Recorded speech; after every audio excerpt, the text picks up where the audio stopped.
बालिका विद्यालय की वंदना सभा में आज मैं अपने आप को उपस्थित होकर के गौरवान्वित अनुभव कर रहा हूँ। मैं आदरणीय बिस्मिल्लाह जी भाई साहब का आभारी हूँ कि आपके बीच में आने का मौका दिया। आदरणीय नवरत्न जी दादी साहब जो हमारे एक फोन कॉल पर बराबर आदर्श विद्या मंदिर के सभी विद्यालयों में अवलोकन में अपने अनुभव का लाभ आचार्यों और छात्रों को दे रहे हैं। समादरणीय अग्रवाल साहब विद्यालय समिति के अध्यक्ष महोदय, विद्यालय की प्राचार्य आशा दीदी, पधारे हुए अभिभावक, सभी उपस्थित आचार्य बंधुओं बहनों और सभी प्रतिभाशाली बालिकाएं, हम बात करें तब तक आप प्रयास करें कि जब तक बातचीत चले आपकी कमर सीधी रहे। 3 चीजें ऐसी है जिसमें कुछ खर्च नहीं होता, वो आप अपने जीवन में सम्मिलित कर लें तो आपका स्वास्थ्य बहुत अच्छा सुधरेगा। जिसमें पहली बात बता दी मैंने आपको, कमर सीधी रखनी है। दूसरा, चेहरे पे मुस्कुराहट रहे। और तीसरा, जब भी आपको याद आए लंबी गहरी श्वास लेनी है। हम आज की चर्चा में कुछ आपसे प्रश्न भी पूछेंगे, कुछ क्रियाएं करवाएंगे। जो तुरंत सर्वप्रथम उत्तर देंगे तो उनको पुरस्कार भी मिलेगा। बचपन में कर लो पढ़ाई, बचपन में कर लो पढ़ाई तो जवानी सुधर जाएगी। जवानी में कर लो कमाई तो बुढ़ापा सुधर जाएगा। और बुढ़ापे में कर लो पुण्याई तो आगे वाला जन्म सुधर जाएगा। तो हमको आपको एक ही काम है, यहाँ विद्या मंदिर में आए हैं तो विद्या मंदिर में आपको अधिक से अधिक विद्यार्जन करना है। तो उसके लिए आपको क्या क्या करना चाहिए उसकी हम चर्चा करेंगे। कितनी बालिकाएं ऐसी है जो 90% से ऊपर अंक लाना चाहती है? पहले 4-5 के हाथ खड़े हुए, अब सबके हो गए। बहुत बढ़िया बात है, बहुत बढ़िया। सकारात्मक रहना चाहिए, सबके आ सकते हैं। मैं बताऊंगा आपको कैसे आते हैं, ठीक है। फिर दूसरी बात, आप कितने घंटे पढ़ाई करते हैं? घर पे 5 घंटे पढ़ाई करने वाले हाथ खड़ा करें। 4 घंटे करने वाले, 3 घंटे करने वाले, 3 में ज्यादा आते हैं, 2 घंटे करने वाले। तो आपने हाथ खड़ा करने से 95% अंक नहीं आएंगे, है ना। जो कुछ भी आपको बातें बता रहे हैं वो आप कमर सीधी रख करके सुनेंगे तो आपको अच्छी तरह याद रहेगा। मैं आपको बार बार याद दिलाऊंगा, कमर सीधी रखें। कमर सीधी रखने का क्या फायदा है? जो कुछ भी आपको बताया जाएगा वो आपको याद रहेगा। आपके सभी चक्र समस्थिति में रहते हैं, आपकी एकाग्रता बढ़ती रहती है, आपकी स्मरण शक्ति बढ़ेगी। इसलिए जब भी आपको याद आए आप एक दूसरे को भी याद दिलाएं कि कमर को सीधी रखना है, चेहरे पे मुस्कुराहट रहे। और जब भी याद आए तो आपको लंबी गहरी श्वास लेनी है। किन किन बालिकाओं के सुलेख बढ़िया है? जिनके सुलेख बढ़िया वो हाथ खड़ा करें। जिन्होंने पूरे हाथ खड़े किया उनको दीदी आगे बुला लो। आ जाओ, इधर से किसने हाथ खड़ा किया था? 2 पीछे से आ जाओ।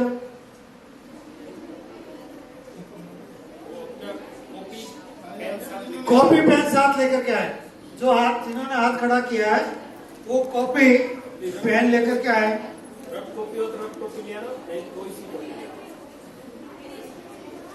कमर सीधी, आपस में बात करने को नहीं कहा बेटा, सामने देखो।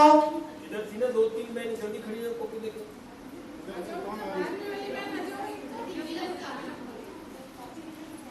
इतना समय नहीं लगना चाहिए। इनको कॉन्फिडेंस है अपने। अब जो बालिकाएं आगे आ रही है उनको क्या करना है, उनको अपना नाम लिखना है, अपनी कक्षा लिखनी है और उसके बाद में कोई भी एक पैराग्राफ आपको लिखना है। आप अपने स्कूल पे लिख सकते हैं, शिक्षक पे लिख सकते हैं, प्राचार्य पे लिख सकते हैं, खेल के ऊपर लिख सकते हैं, विज्ञान के ऊपर लिख सकते हैं, किसी के ऊपर आप लिख सकते हैं। जो सर्वश्रेष्ठ 3 सुलेख होंगे उनको इनाम मिलेगा। अब ये काम करते रहेंगे, आप इधर देखो, सभी कमर सीधी कर ले। अब जो बात बताने जा रहा हूं वो बहुत ज्यादा इंपॉर्टेंट है।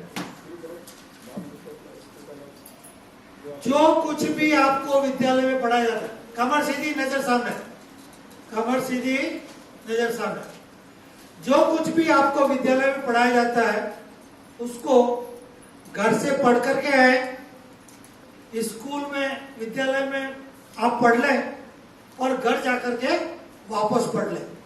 इतना जो कर लेगा उसका एक स्टेप है कि उस स्टेप में आपके 90% आ जाएंगे। फिर दूसरी बात आती है सुलेख की। सुलेख अगर आपका अच्छा है तो उसमें भी आपको बहुत अच्छे अंक प्राप्त करने की संभावना रहती है। मैं जीव विज्ञान का शिक्षक रहा हूं, तो जीव विज्ञान में मैंने 100% नंबर दिए। तो हमारे साथ में जो शिक्षक थे उन्होंने कहा कि हमने गणित में तो 100% नंबर सुने, जीव विज्ञान में तो नहीं सुने। तो मैंने कहा भाई तुम्हारे कभी 80% नंबर आए क्या? कि नहीं आए। तो जिसके नहीं आए वो देने की नहीं सोच सकता। अब आप ये ध्यान से सुने कि उनके 100% नंबर क्यों दिए गए। तो जैसे ही उत्तर पुस्तिका खोली तो उत्तर पुस्तिका खोलते ही मेरे को आत्मिक आनंद की अनुभूति हुई, अंदर से आनंद आ गया। कारण क्या था? बच्चों के सुलेख बहुत बढ़िया थे, चित्र बहुत अच्छे बने हुए थे, नामांकित थे। एक शब्द में उत्तर पूछा तो एक शब्द में दिया हुआ, 2 लाइन में पूछा तो 2 लाइन में दिया हुआ, और 3 पेज में पूछा तो 3 पेज में दिया हुआ। तो फिर मैंने मेरे साथियों को पूछा कि हमारा नाम काम नंबर देने का है, नंबर काटने का है, कि काम तो नंबर देने का है। तो उन बच्चों का मैंने रोल नंबर नोट कर लिए थे। उसमें से 2 बच्चों की बोर्ड में मेरिट थी। मैं अगर 1 नंबर काट लेता तो शायद वो मेरिट से वंचित होती।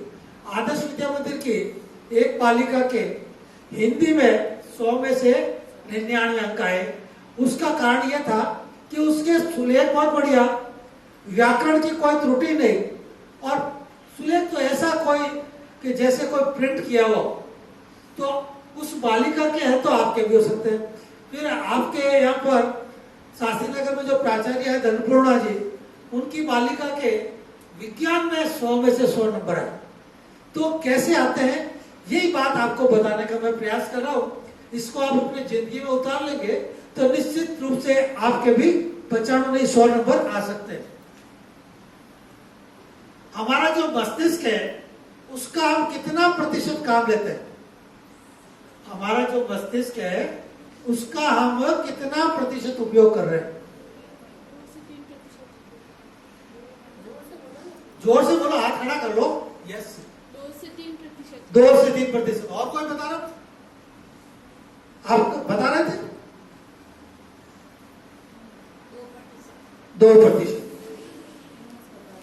बहुत बढ़िया। आपको ये जानकर हैरानी होगी कि हमारा जो मस्तिष्क है वो सुपर कंप्यूटर है और उसका हम 2% काम ले रहे हैं। अगर इसको हम 4 से 5% जगा दें तो हम जो चाहे प्राप्त कर सकते हैं, जो चाहे प्राप्त कर सकते हैं। ये 4 पुस्तकें हैं, ये मैं आपके विद्यालय में लेके जाऊंगा। इसमें पहली पुस्तक है अधिकतम अंक कैसे प्राप्त करें।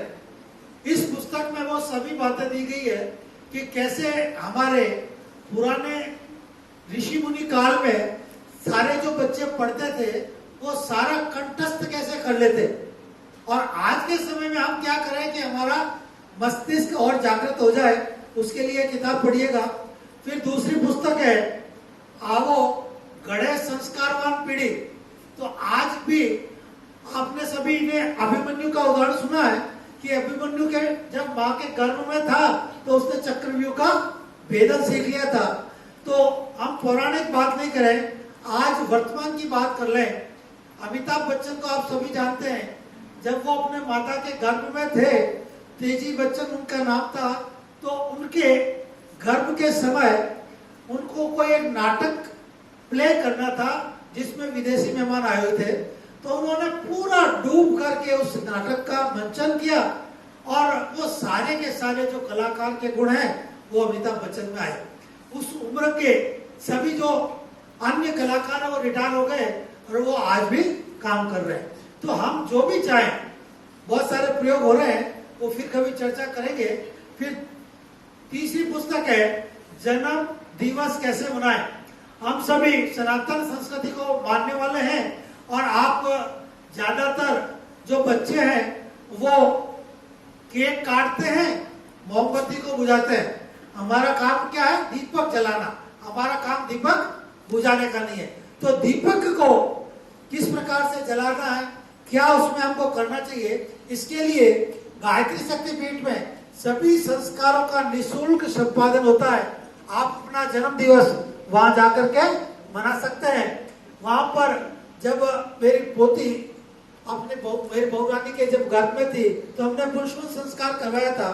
मैं घर पर एक बार गायत्री यज्ञ कर रहा था, 25 बार गायत्री मंत्र बोला, तो फिर अपने आप पूरा का पूरा शुद्ध उच्चारण बच्ची ने अपने आप कर लिया। तो गर्भ के अंदर जो संस्कार डाले जाते हैं उसका बहुत प्रभाव पड़ता है। फिर चौथी पुस्तक है विवाह दिवस कैसे मनाएं। विवाह दिवस में हम जो भी ये हमारे आचार्य जो विवाहित है उनको कैसे रहना चाहिए, विवाह दिवस के ऊपर एक अच्छाई ग्रहण करनी, एक बुराई छोड़नी, ये भी मैं आपको यहाँ देके जाऊंगा। हमारा जो मन है उस मन में जो चेतन मन है, जैसे हम जागृत अवस्था में हैं तो अभी जो हमारा मन काम कर रहा है उसको हम चेतन मन कहते हैं और वह हमारा 10% काम करता है और अचेतन मन है वो 90% काम करता है। तो ये अचेतन मन है वो कब जागृत होता है, कब एक्टिव होता है? वो जब आप सोते हैं उस समय होता है, जब आप जगते हैं तब होता है। तो जो चीज आप अपने जिंदगी में हासिल करना चाहते हैं, आप अपना ध्येय वाक्य, कितने बालिकाओं ने अपने दैनंदिनी के अंदर लिखा है ध्येय वाक्य? हाथ खड़ा करा जिन्होंने ध्येय वाक्य लिखा हुआ है। दैनंदिनी में ध्येय वाक्य किसके लिखा हो? किसी के नहीं लिखा? इधर लिखा हो। बहुत बढ़िया। कौन है? आ जाओ इधर, आओ बेटा इधर। क्या नाम है आपका? वृंदा चौहान। वृंदा चौहान, हाँ। क्या ध्येय वाक्य है आपका? बहुत बढ़िया, ताली बजाएं। बस बस, अब थोड़ा सा इसको बदल दें। जब भी आपको ताली बजानी है, अंगुलियों को पूरा खोले और पूरे जोर से बजानी है। सारे शरीर के एक्यूप्रेशर के पॉइंट एक्टिव हो जाएंगे और आपके सारे अंग है वो एक्टिव रहेंगे। तो देख लीजिए, पहले देखना है।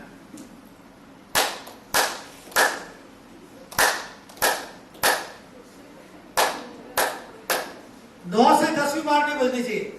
इस वृंदा के लिए जिसने अभी कौन सी कक्षा में बेटा? कक्षा 7वीं में संकल्प लिया है कि मैं 95% से अधिक लाऊंगी, इसलिए इसको ये बालिका को पुरस्कार मिल रहा है। तो हम चेतन और अचेतन मन की बात कर रहे थे। कमर सीधी रखे, जिनकी कमर झुक गई हो सीधी कर ले, बहुत इंपॉर्टेंट बात है। तो आप जो भी बनना चाहते हैं, मैं मेरा ध्येय वाक्य भी आपको बता देता हूं।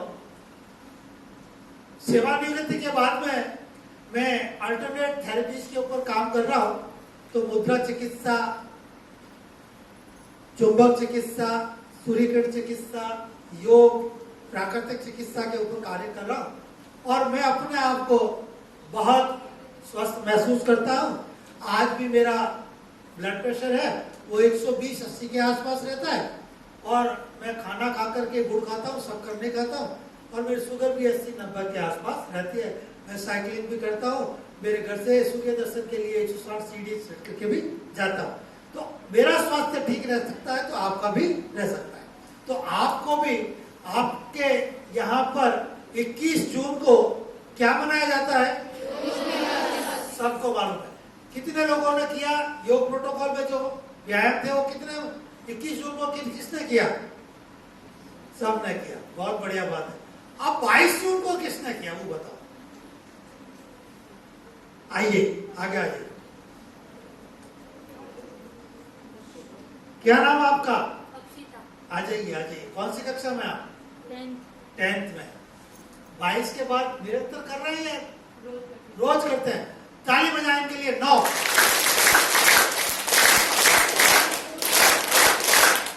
Very good. फिर आ गया, एक फटफट हो गई। बहुत बढ़िया पुस्तक है। इसका आपको एक पेज पढ़ना है, चिंतन मनन करना है, आपको जीवन में उतारेंगे तो निश्चित रूप से आपका जो भी ध्येय है वो आप प्राप्त करेंगे। तो मेरा ध्येय जो है ना वो है कि पूरे संसार का स्वास्थ्य ठीक करना। मेरा नहीं, जोधपुर का नहीं, भारत का नहीं, पूरे संसार का। क्योंकि आज के समय में इंटरनेट के माध्यम से आप पूरे संसार से जुड़ सकते हैं। तो सोच बड़ी होनी चाहिए। सोच बड़ी होगी तो आप बहुत आगे बढ़ेंगे। तो अचेतन मन के बारे में आपको बता रहा था कि अचेतन मन को आप जो भी आदेश दे देंगे सोते समय तो वो चेतन मन से दिन में करवा लेगा। तो आपको एक तो कभी भी नकारात्मक बात नहीं करनी है कि मेरे को गणित के सूत्र याद नहीं होते, मेरे को विज्ञान भारी है, मेरे लिए अंग्रेजी, ये कभी नहीं सोचना। मेरे को सब विषय आते हैं, नहीं आते तो भी रात को सोते वक्त आपको अपने मन को ये आदेश देना है कि मेरे को सब विषय आते हैं, मेरे को सूत्र याद हो रहे हैं, मेरे को मीनिंग याद हो रहे हैं, मेरे को पढ़ याद हो रहे हैं। तो आपकी जिंदगी में चमत्कार होगा, जो आप कर रहे हैं वो सब हो जाएगा। एक बहुत ही बढ़िया वाक्य है, वो आप सभी दोहराएंगे। धन, स्वास्थ्य, रिश्ते, पढ़ाई, नौकरी, व्यवसाय के प्रति जितनी शिकायतें करेंगे उतने आप दुखी होंगे और इनके प्रति आप कृतज्ञता ज्ञापित करेंगे तो आपके जीवन में जादू होगा। आप ये सोच रहे हैं ना कि भाई क्या होगा, तो ये आप करके देखें। चर्चिल जो ब्रिटेन के प्रधानमंत्री थे उनके हाथ के पोलियो हो गया था। वो रोज सुबह उठते ही और रात को सोते वक्त क्या कहते, मेरा हाथ ठीक हो रहा, मेरा हाथ ठीक हो रहा, और एक दिन उनका हाथ ठीक हो गया। तो इसलिए हमेशा सकारात्मक आपको सोचना है। आपके चेतन मन को जो भी काम करवाना है उसके लिए आप अवचेतन मन को सोते समय आप ऑर्डर देंगे तो वो सारे कार्य आपके हो जाएंगे। अब पढ़ना कैसे? आप सभी पढ़ते हैं, पढ़ाने वाले आचार्य एक ही है, पढ़ने वाले विद्यार्थी अलग अलग है। किसी के 90%, किसी के 80, किसी के 60, किसी के 40 भी आते हैं, कोई सप्लीमेंट्री भी आती है, कोई फेल भी हो जाता है। तो इसका कारण क्या? इसका कारण एक तो मोटे रूप से यह होता है, कमर सीधी रखें, कि आप जब कक्षा में होते हैं तो कक्षा में भौतिक रूप से तो होता है और मानसिक रूप से कहीं और चले जाते हैं। तो एक तो प्रयास करें कि जब भी स्कूल में, विद्यालय में, विद्या मंदिर में आ जाए तो आप विद्या मंदिर में शारीरिक रूप से और मानसिक रूप से रहें। पढ़ने के लिए आपको आपकी जो पाठ्य पुस्तक है आप पढ़ते हैं तो उसमें रेखांकन करें, अंडरलाइन करें। अंडरलाइन करने के बाद में आप अपने नोट्स बनाएं। मेरे नोट्स बनाए हुए आपके काम नहीं आएंगे, आपके नोट्स बनाए हुए आपके काम नहीं आएंगे, क्योंकि हरेक का जो सीखने का स्तर है वो अलग अलग होता है। तो आप अपने स्तर पे अपने नोट्स बनाएं। नोट्स बनाने के बाद में उसके सूत्र बना लें और सूत्र बना करके उसको एक वाक्य के रूप में परिवर्तित कर दें, तो फिर आप उस चीज को जिंदगी भर नहीं भूल पाएंगे। एक छोटा सा उदाहरण मैं आपको बता देता हूं। राजस्थान का क्षेत्रफल कौन बताएगा? राजस्थान का क्षेत्रफल कितना है?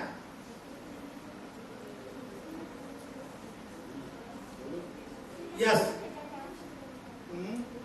34/49 Very good. वेरी गुड, बहुत बढ़िया। आओ दोनों आ जाओ।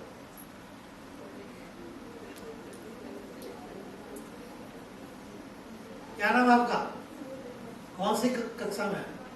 द्वादशी, बहुत बढ़िया। बस देखिए, आदर्श विद्या मंदिर शास्त्री नगर में एक बालिका ने सबसे पहले 5 बार उत्तर दिए तो उसको 5 बार इनाम मिला। इसको भी कुछ करना तो पढ़ने के लिए आपको रेखांकन करना है। सूत्र है ये जो बताया ना, उसका एक ये सूत्र है कि 34 22 39 वर्ष के हो गए तो 34 22 और 39। इसको खड़ा मार्क करता हूं। इसको खड़ा कर दिया। और ये खड़ा करा, खड़ा करा।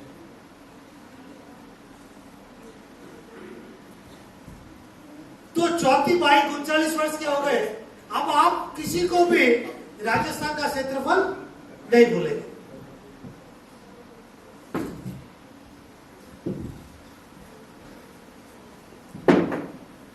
तो आप सूत्र से याद करें और सूत्र से याद करने के बाद में जैसे आपके विद्यालय में एक क्लास होता 30 मिनट का 40 मिनट का, उसके बाद क्लास चेंज हो जाता।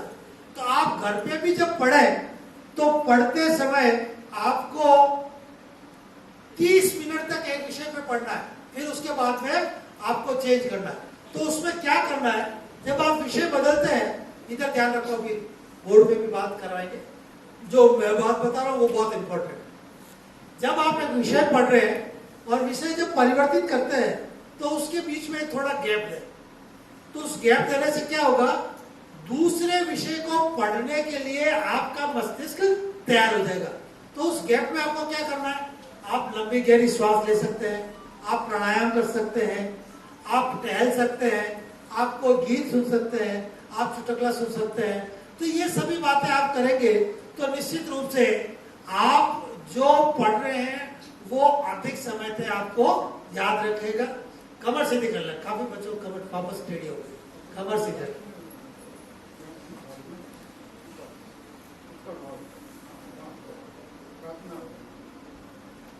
तो जैसे ये 34 22 39 वर्ष के हो गए, 34 22 और 39 को हमने एक सूत्र के रूप में बना दिया।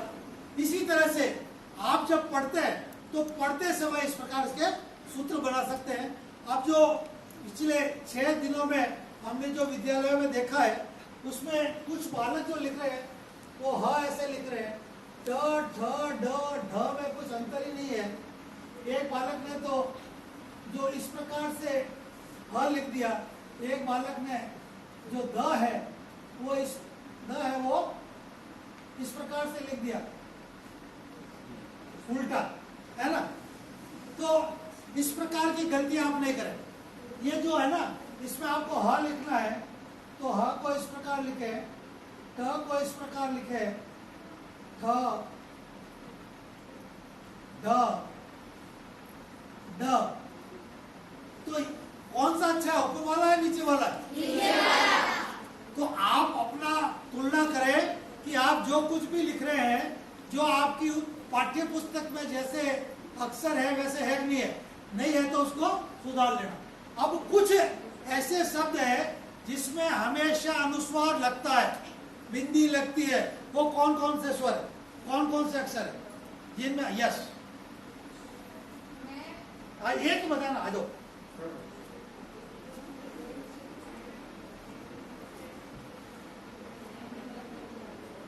मैट, क्या नाम बेटा आपका है? जया कछुआ। कौन सी कक्षा? द्वादशी। इन्होंने बताया कि मैं पे हमेशा अनुस्वार लगता है। और किसमें लगता है? ये बैठे बैठे नहीं बोल रहा है ना, तो आपको कक्षा में बैठे बैठे बोलना है ना यहाँ पर बैठे बैठे बोलना है। यस, वेरी गुड, बहुत बढ़िया। आइए आप सर, आप दो।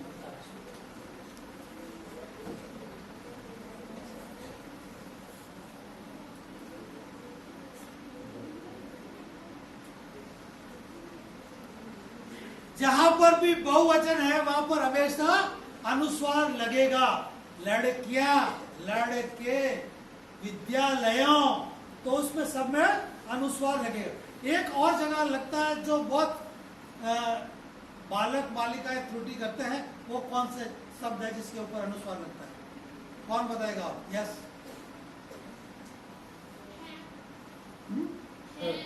है, वो तो हो गया। चलो और कोई? यस, वेरी गुड, बहुत बढ़िया। क्या नाम आपका? आरती से। कौन से कक्षा? स्वाति, कौन से कक्षा?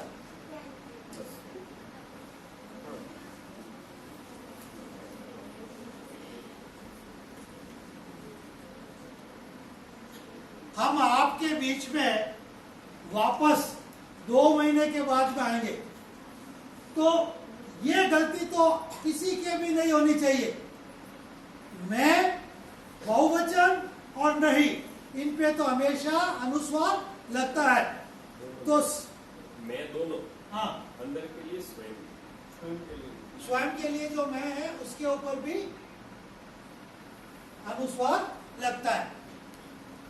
बाकी तो बहुत सारे शब्द हैं जिनके ऊपर अनुस्वार लगता है, पर इन 3 का तो मैं ये चाहूंगा कि आपकी कॉपी में जाकर के आज हम कुछ कॉपियां मंगवाएंगे, तो उसमें अगर हो तो सुधार कर लेना, ठीक है? और आगे की जो भी अवलोकन होगा उसमें आप मेरे को आश्वस्त करें कि ये तीनों गलती हम नहीं करेंगे। तो हाथ खड़ा करें अपने। बहुत बढ़िया, बहुत बढ़िया, सबके लिए ताली बजाएं।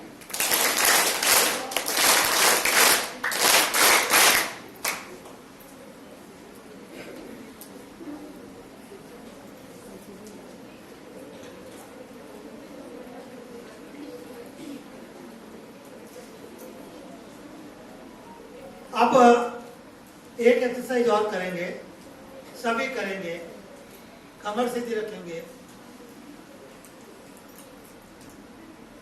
योग के अंदर हठ योग प्रदीपिका स्वामी स्वात्माराम जी लिखी है, और उसमें शरीर के शोधन के 6 बिंदु बताए गए हैं। उसमें से एक हम सभी करेंगे। 6 की जानकारी मैं आपको देता रहूंगा। त्राटक की क्रिया हम करेंगे।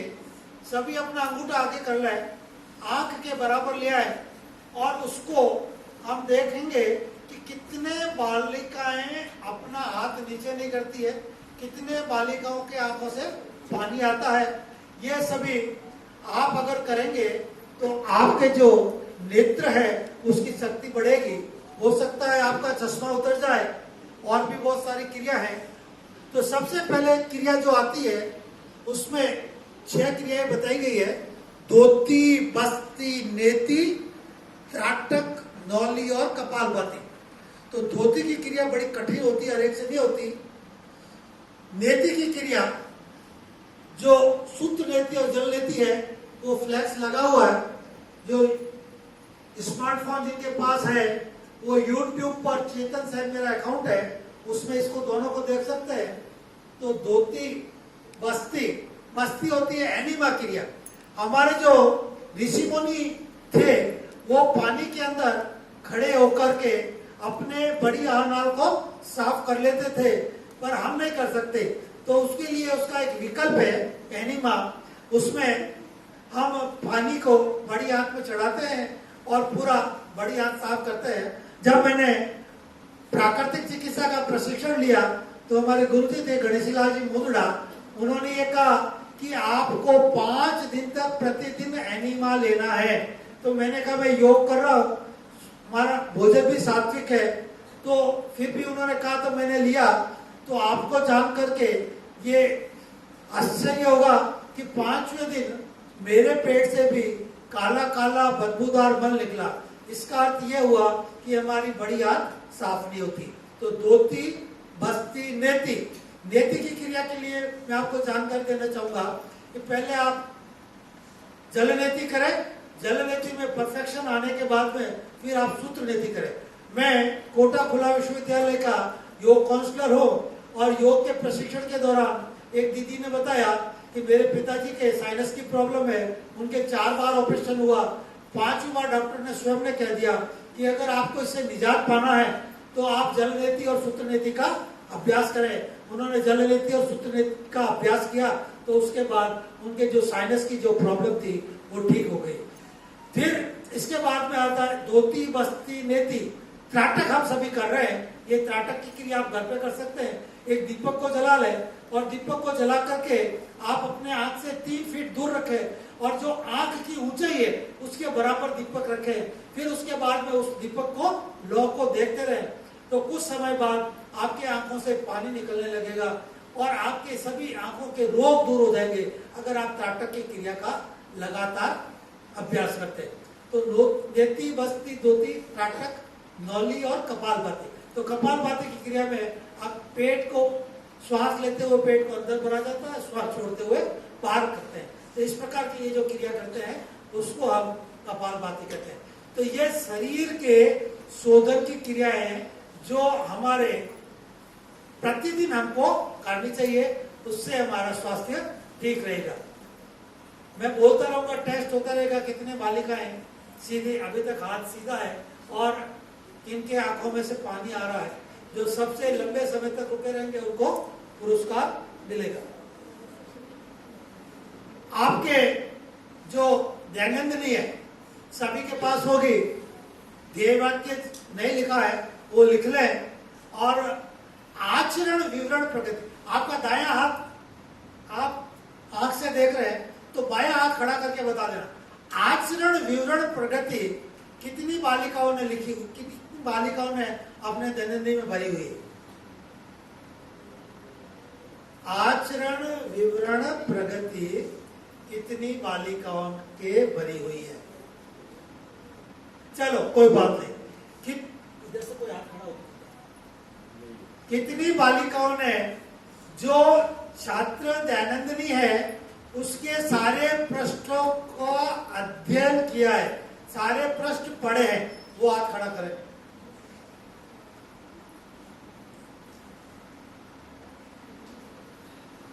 विद्या भारती ने आपकी जो दैनंदिनी छपाई है उस दैनंदिनी का कुछ महत्व है ना। तो अब अगले बार जब हम आपके बीच में आएंगे तो आपको सभी जो मुद्रित प्रश्न है वो पढ़ना है और उसमें से प्रश्न पूछूंगा और जो प्रश्न का जवाब देंगे तो उनको पुरस्कार भी मिलेगा। तो हम